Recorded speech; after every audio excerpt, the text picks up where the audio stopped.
সেখান থেকে আপনারা সবাই চলে গিয়ে লাইনে সমবেত হন। আপনাদের কাছে নেতাকে শেষ বিদায় জানানোর জন্য আমরা ভোলাবাসী অত্যন্ত সুন্দরভাবে শান্তি শৃঙ্খলা বজায় রেখে তোফায়েল আহমেদকে আমরা শেষ বিদায় জানাই।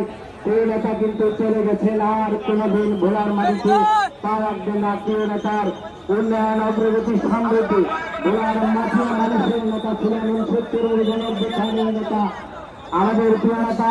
1943 সালের 22 অক্টোবর ভোলার দক্ষিণ